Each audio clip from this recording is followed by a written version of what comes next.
Fala, meu povo, bem-vindos ao canal, tudo bem? Como vocês estão? Então, eu no decorrer do vídeo eu vou falar de vários assuntos aleatórios e talvez tenha algum tipo de conexão, porque o assunto é muito extenso, né? Tem muitas ramificações, então a gente acaba falando de Grécia, acaba falando de Etiópia, acaba falando de Índia, e os conhecimentos, na minha ideia, no final, que você consiga pegar algumas referências e corra um pouquinho mais atrás desse tipo de coisa, se for do seu interesse, né? E deixe seu joinha aí e vamos pro vídeo. Valeu, abraço.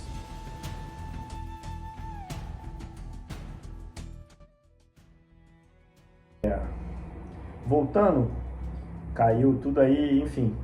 O principal cara, talvez no mundo, que fala esse tipo de coisa de simulação virtual, que nós vivemos no mundo meio que digital, e a nossa matéria aqui.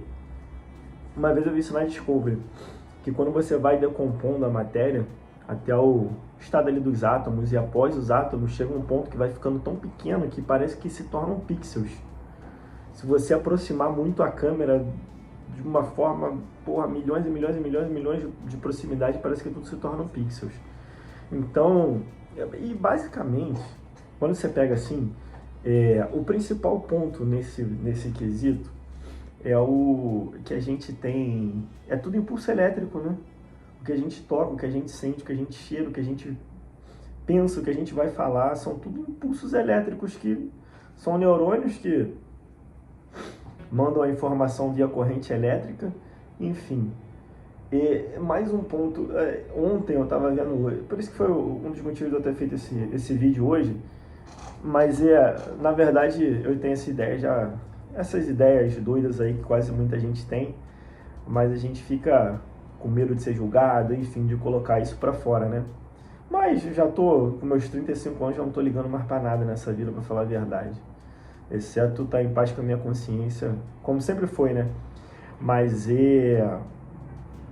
foi, ontem eu tava vendo até do Jean Valjean, que é um cara, pô, extraordinário, assim, tem uma consciência, uma sabedoria que poucos têm, pouquíssimas pessoas, assim, eu já vi que tem essa capacidade de esse leque de conhecimentos absurdos que nem ele tem. E aí ele estava falando um ponto interessante da descarga elétrica que acontece quando o espermatozoide fecunda o óvulo, né? Praticamente quando os dois se aceitam e se encontram, ali tem uma descarga elétrica muito forte. E essa descarga elétrica, basicamente, é o início da vida, né?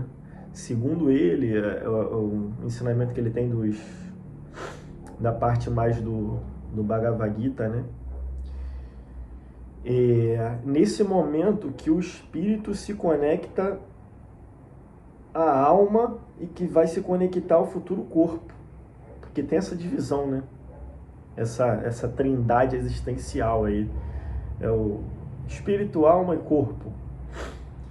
E você percebe quando acontece isso, pelo menos a minha interpretação, é que esse encontro assim, ele já está meio que programado a acontecer. Porque tem que ser naquele momento, com aquele tipo de composição orgânica, química, para que isso realmente de fato aconteça. Esse é o grande dilema da ciência, é que a ciência, por mais que avance, ela não consegue criar vida. E esse é um ponto muito interessante que poucas pessoas observam.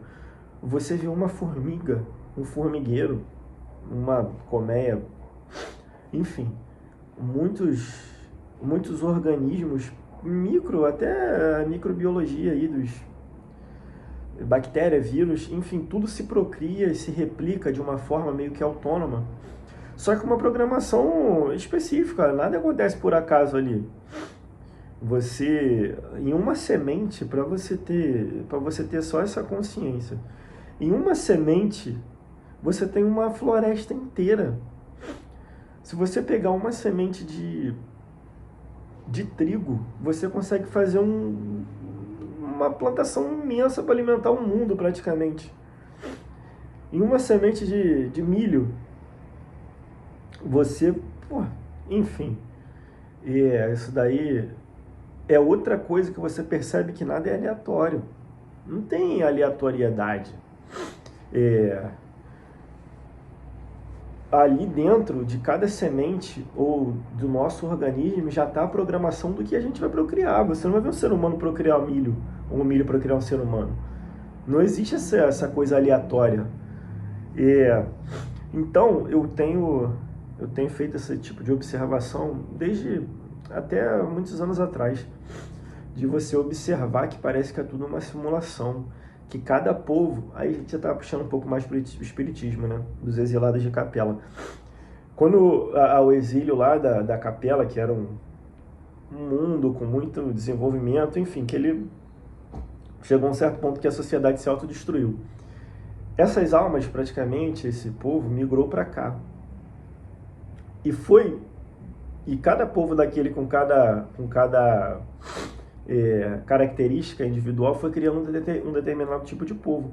Porque se você pegar o povo da Grécia e você descer ali por poucos quilômetros, até não deve dar nem 1000 quilômetros, para a Etiópia, são povos totalmente diferentes, não tem nada parecido. Então, assim, parece que cada povo, onde você nasce, você já vem com um código de programação. Muitas pessoas falam que a sociedade criou esse código de programação, mas eu não acredito. Eu acredito que certos tipos de comportamento, de desenvolvimento social, eles estão mais intrínsecos do que extrínsecos. Uma pessoa que nasce em determinado lugar, ela meio que nasce já com aquela programação para aquele tipo de coisa ali.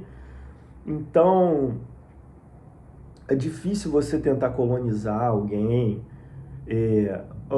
Talvez os únicos casos de colonização que deram certo foi aqui nas Américas, que teve uma matança absurda, tanto a América do Norte quanto a América do Sul. E aí você começou uma nova sociedade, praticamente do zero, com a cultura portuguesa. E lá a cultura inglesa e a cultura espanhola, né?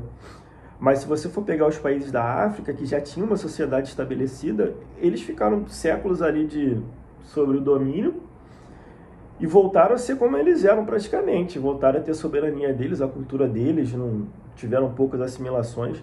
Assim como os chineses, que são praticamente a mesma civilização há 5, 6 mil, 7 mil anos atrás. Assim como os indianos.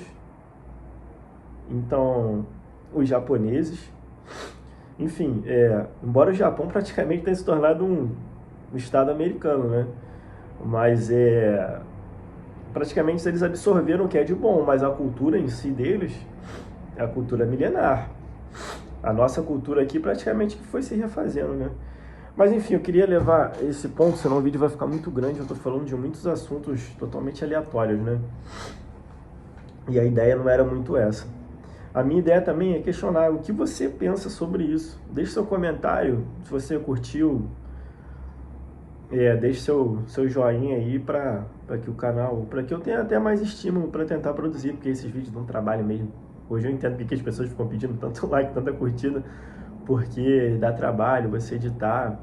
Enfim, mas é algo que a gente faz por amor, por vontade, não tem ninguém obrigando. Então, fico muito feliz de estar podendo falar com a quantidade grande de pessoas. Eu deixei um monte de coisa aí